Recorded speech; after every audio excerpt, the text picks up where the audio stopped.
Hello everyone, मेरा नाम है शिशपाल सिंह। मैं आप सभी का ड्रीम बिग चैनल पर बहुत बहुत स्वागत करता हूं।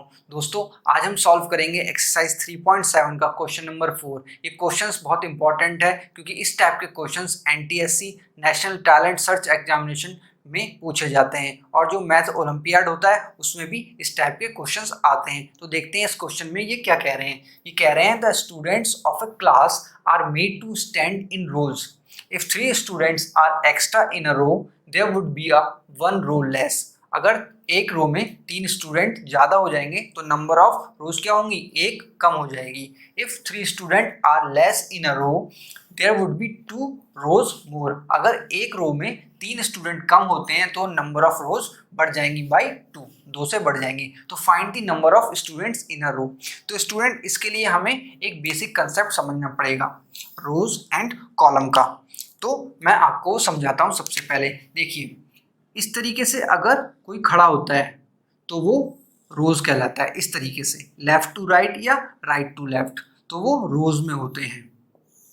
मतलब जो हॉरिजेंटल लाइंस बनती हैं उनको हम रोज कहते हैं। और अगर इस तरीके से कोई लाइन बनती है इस तरीके से, तो वो कॉलम कहलाते हैं। तो इनको हम कहेंगे columns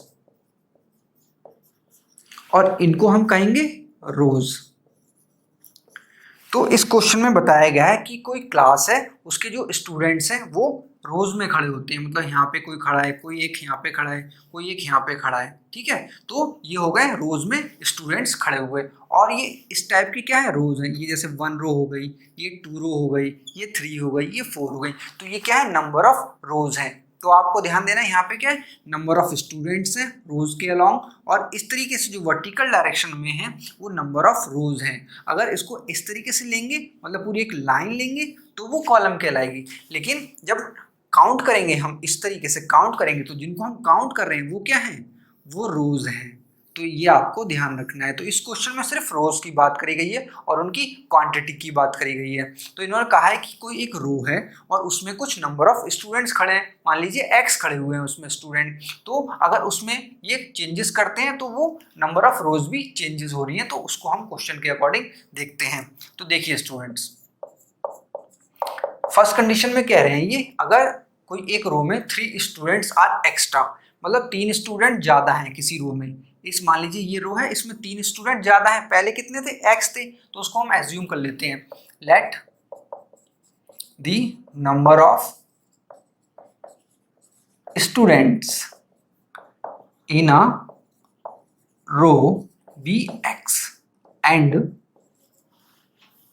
number of rows be y. हमने एज्यूम कर लिया कि number of student in a row कितने हैं, एक्स हैं, और नंबर ऑफ रोज कितनी है, वो वाई है। तो मान लीजिए जैसे 1 2 3 4 लिखा हमने, तो इस तरीके की जो रोज है वो वाई क्वांटिटी में है। और एक रो में नंबर ऑफ स्टूडेंट कितने हैं, एक्स हैं। तो देखिए स्टूडेंट, तो टोटल नंबर ऑफ स्टूडेंट क्या हो जाएंगे, ये और ये, इन दोनों को जब मल्टीप्लाई कर देंगे, भाई इसमें कितने हैं, एक्स हैं, और टोटल ये कितनी है, वाई, तो दोनों को मल्टीप्लाई कर देंगे तो नंबर ऑफ स्टूडेंट्स आ जाएंगे, है ना। तो यहाँ पे हम लिखेंगे number of students. Number of students कितने हो जाएंगे, नंबर ऑफ स्टूडेंट्स हो जाएंगे हमारे एक्स वाई। ये हमारे ओरिजिनली है या इनिशियली है। इनिशियली हमारे इतने स्टूडेंट्स हैं क्लास में, ठीक है, number of students in class.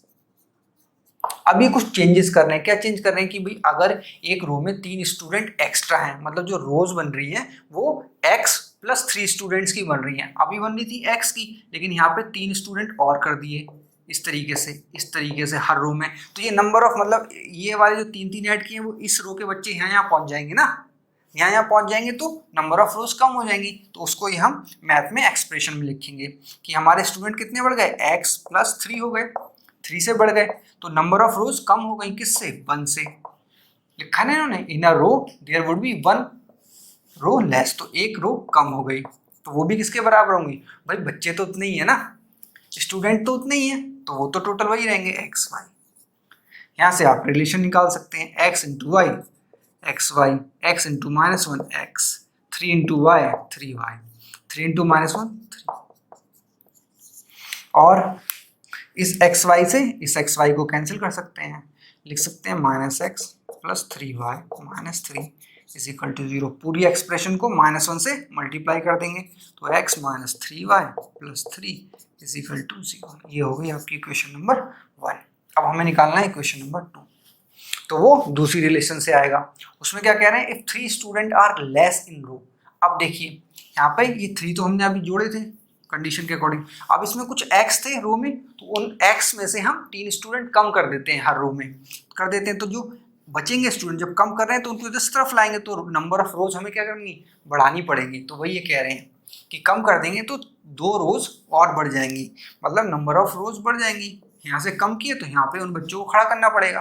तो वही वाली बात है, एक्सप्रेशन में लिखेंगे हम इसे, तो x minus 3 into y plus 2। देखिए x माइनस 3 मतलब जो पहले बच्चे थे उनमें से 3 स्टूडेंट कम कर दिए, तो नंबर ऑफ रोज कितने से बढ़ गई, 2 से बढ़ गई। बराबर रहेंगे टोटल नंबर स्टूडेंट्स के, दैट इज xy। रिजॉल्व करें ऐसे, xy plus 2x minus 3y minus 6 is equal to xy। I think आप लोग ये समझ गए होंगे आपका इसका फंडा क्या है इस टाइप के क्वेश्चंस का।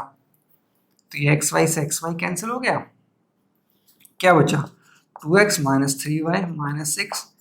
इसमें बहुत इंपॉर्टेंट है आप एज्यूम क्या कर रहे हैं, है ना। एज्यूम करेंगे उसी के अकॉर्डिंग आपकी इक्वेशंस बनती हैं। अब देखिए ये आपकी हो गई इक्वेशन नंबर 2, ठीक है। अब इसको सॉल्व कर सकते हैं बाय एनी अलजेब्राइक मेथड। मैं तो एलिमिनेशन से करता हूँ, मुझे बहुत अच्छा लगता है एलिमिनेशन।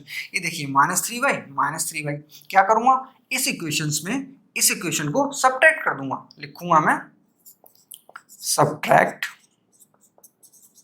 Equation 1 from equation 2। जिसमें से करते हैं उसको पहले लिखते हैं। इसको कर रहा हूं तो x minus 3y plus 3 subtract कर रहा हूं तो साइन चेंज होंगे। किसके साइन चेंज होंगे, नीचे वाली इक्वेशन के। ये प्लस की ये माइनस की कैंसिल, ये x बचेगा, यहाँ माइनस 9 दैट इज 0। तो x इज इक्वल टू क्या है, 9 आया। x मैंने क्या माना था, number of students in a रो माना था। तो एक रो में कितने स्टूडेंट्स हैं, 9 स्टूडेंट्स हैं। स्टूडेंट्स यहाँ पे हमने x की वैल्यू निकाली, x इज इक्वल टू 9 आया। अब हमें निकालनी है y की वैल्यू। तो y की वैल्यू निकालने के लिए चाहे आप इक्वेशन नंबर 1 में x की वैल्यू सब्स्टिट्यूट कर दीजिए या इक्वेशन नंबर 2 में कर दीजिए। तो हमें y की वैल्यू निकालनी है तो हम इसमें सब्स्टिट्यूट करेंगे। तो देखिए यहीं पे आप देख लीजिएगा, यहाँ पे मैं x की वैल्यू सब्स्टिट्यूट कर देता हूँ। तो मैं लिखूंगा फ्रॉम फर्स्ट x की वैल्यू, वो आप लिख लीजिएगा। तो x की वैल्यू क्या है, 9 minus 3y plus 3 is equal to 0। और क्या लिख सकता हूँ, इस पूरे 3y को मैं उस तरफ ले जाऊँ तो ये प्लस का हो जाएगा, that is 9 plus 3 is equal to 3y।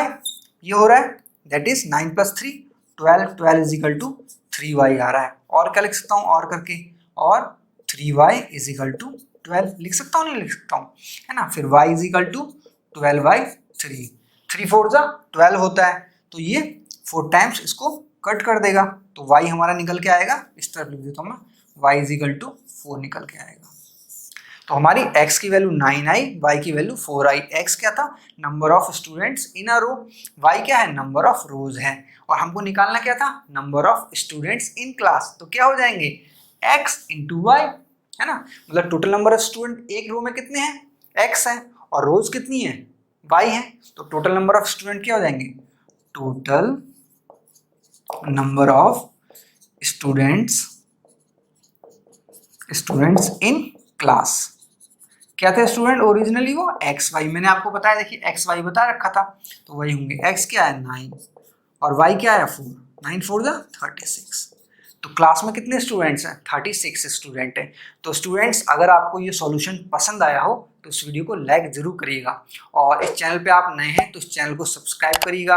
आने वाले टाइम में 10th क्लास से रिलेटेड या आपके जो एग्जाम्स हैं, एनटीएससी का जो एग्जाम होगा, ओलंपियाड होंगे, उस टाइप से कोई भी क्वेरी आपकी रहती हो तो आप बेझिझक कमेंट बॉक्स में कमेंट करिए हमें, और हमसे पूछिए। मेरे को टाइम मिलेगा तो मैं आपको जरूर रिप्लाई दूंगा उन क्वेश्चंस का। और कोई भी आपको प्रॉब्लम हो तो कमेंट बॉक्स में आप कर सकते हैं 10th क्लास से रिलेटेड। तो स्टूडेंट्स मिलते हैं नेक्स्ट वीडियो में।